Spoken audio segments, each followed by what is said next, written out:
founding of the New Age movement can be traced back to the 19th century in Theosofia. This is the group that largely popularized this belief that we are heading out of the age of Pisces and into the astrological age of Aquarius, which to them will be an age of unity of humanity, an age of enlightenment, a spiritual age of consciousness, so to speak.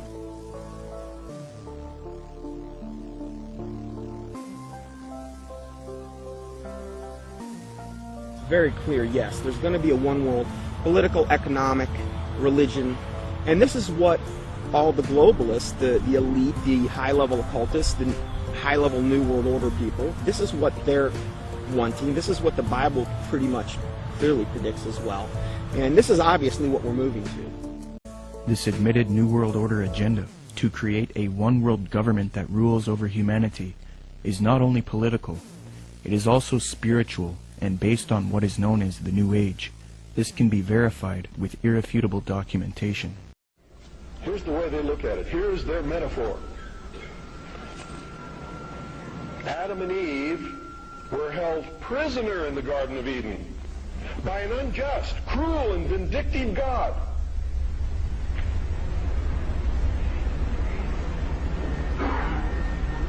Until Lucifer, through his agent Satan, set man free from this garden by giving him the gift of intellect.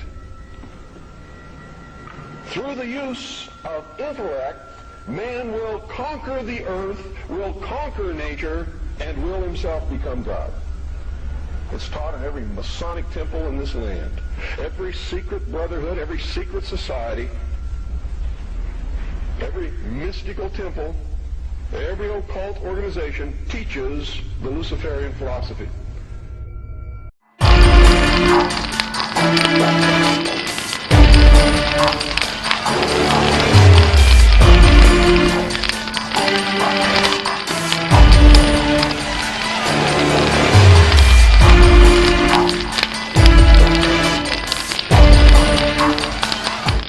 New Ager and student of Alice Bailey, Robert Mueller, former Secretary General of the United Nations, gave this frightening admission, quote, "We must move as quickly as possible to a one-world government, a one-world religion, under a one-world leader," unquote. We have before us the opportunity to forge for ourselves and for future generations a new world order, a world where the rule of law, not the law of the jungle, governs the conduct of nations. When we are successful, and we will be, we have a real chance at this new world order, an order in which a credible United Nations can use its peacekeeping role to fulfill the promise and vision of the UN's founders. To understand the New World Order and the New Age worldview, we must go back into history and examine its origins. But first we must define our terms. By New Age, I am speaking about a worldview that has many facets and components, such as astrological and zodiacal beliefs in the New Age concept, channeling higher powers to achieve knowledge, meditation, the belief that all is one, or forms of monism, the belief that we can attain godhood, esotericism, or in other words, reinterpreting ancient texts to find hidden meanings, and unify all religious belief into one. The belief that we need a one-world system for the coming age of Aquarius. To understand what is going on today with respect to the New World Order and the New Age movement, we must have recourse to the 19th century organization called the Theosophical Society. This organization in particular, among others, is largely responsible for the modern New Age movement and the political doctrine known as the New World Order. The founder of this organization was a woman named Helena Petrovna Blavatsky.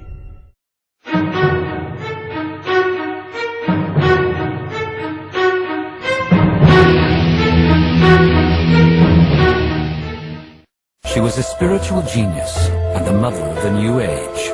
Given her lifelong concern with things mystical, metaphysical, and spiritual, it's perhaps surprising to discover that she had an effect on the world we know in ways we could hardly imagine. Helena Petrovna Blavatsky, Madame Blavatsky, HPB, whatever you call her, she was a larger-than-life woman.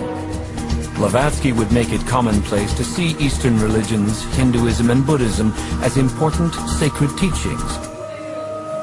It's not just yoga that has become part of Western life. It's everything from crystals to religious icons to books on esoteric secrets of the East and West. The most important thing about Blavatsky is her role in trying to synthesize a global spirituality that explains all religions. That's something that is almost standard now among New Age gurus of various sorts, but she was the first person who took on the task of trying to explain the entire gamut of human spirituality and to embody what she had learned in the course of studying all these religious traditions. She was, beginning in childhood, but more in adolescence, also exposed to Russian occultism in the form of Freemasonry and Rosicrucianism, because her great-grandfather had a vast library that in her later recollections she said she had devoured every book in. It could be that this is where she got much of her knowledge that she was famous for in later life. Apparently went to those locations where the esoteric or occult knowledge was prominent. She traveled to India, in the Far East. She traveled to America, North and South, investigating mystic traditions the world around. She went on to Cairo, and she tried to establish a life for herself there, and how she supported herself was giving seances. She connected with the community there that were into paranormal phenomena.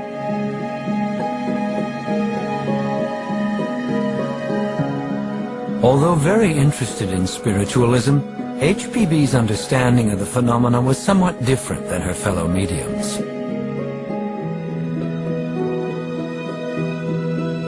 But she did explore this world and produced many manifestations. She could slow time down. Some other examples where she could make things appear or disappear.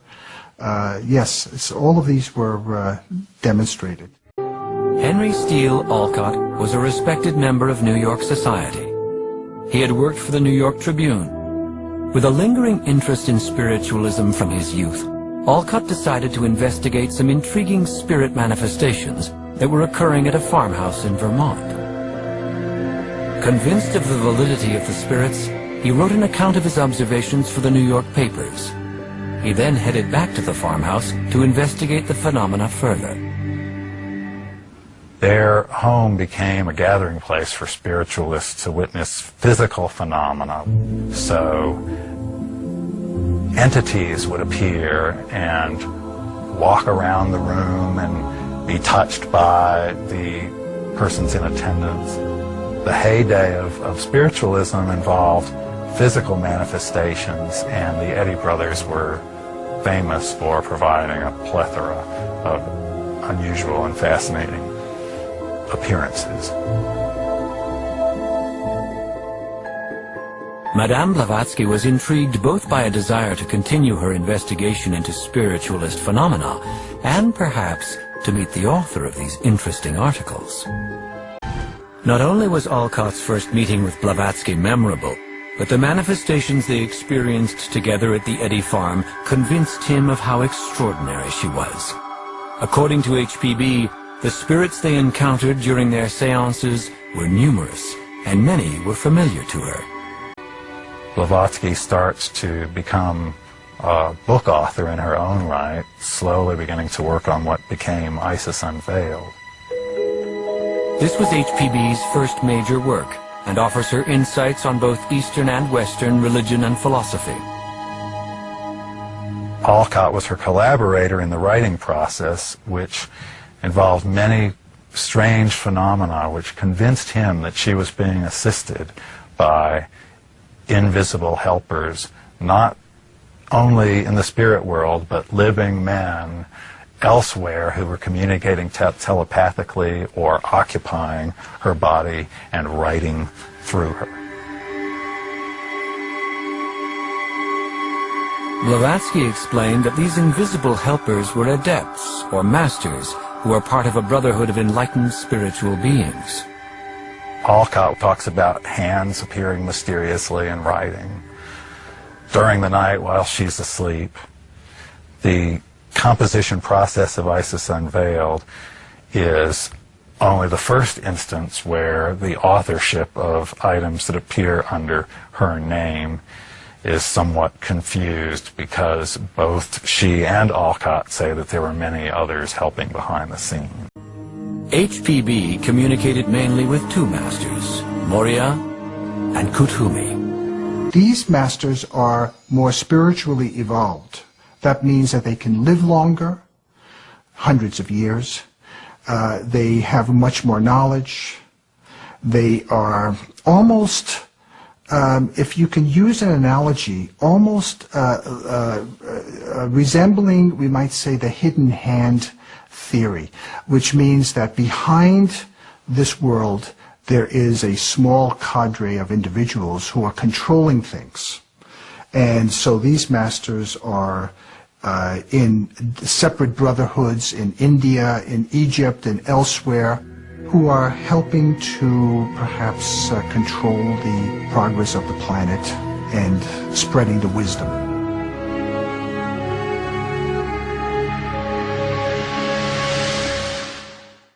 According to the New Agers, Theosophists, as well as many elitists and Freemasons, there exists a group of highly evolved men and women called the Masters of Wisdom. These powerful groups claim that Buddha, Krishna, Muhammad, and Jesus were all masters of wisdom, and that a being named Maitreya is the leader of these beings, who in turn is subject to the true leader, Sanat Kumara. New Age Theosophist Dane Rudhar concedes that the leader of the masters, Sanat Kumara, is in fact Satan, according to the esotericists. Quote, Satan is an anagram for Sanat Kumara, who in the esoteric philosophy of India is the Promethean being who gave mankind the fire of self-conscious and independent individual selfhood, unquote. John Michael Greer in the New Encyclopedia of the Occult notes, quote, Satan has a possible echo in theosophic lore, where the Lord of the world, the spiritual ruler of the earth, and the head of the Great White Lodge is Sanat Kumara, a lord of the flame who descended to earth from Venus in a fiery chariot some 6 million years ago, unquote. The two of them had many discussions, and they also had many visitors to their apartment, people who were also interested in the occult, who found everything that Madame had to say very interesting. And at some point, Alcott said to this little group, wouldn't it be useful to form a club or a society to study the occult phenomenon further? And Madame Blavatsky said, yes, that's a very good idea.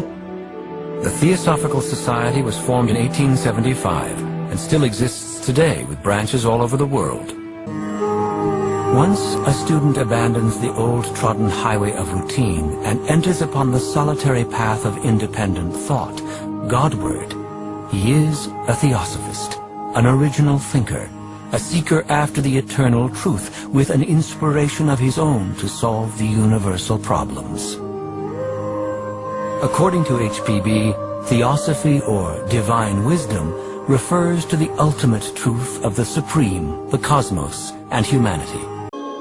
There is quite a bit mentioned about out-of-body experiences or astral projection.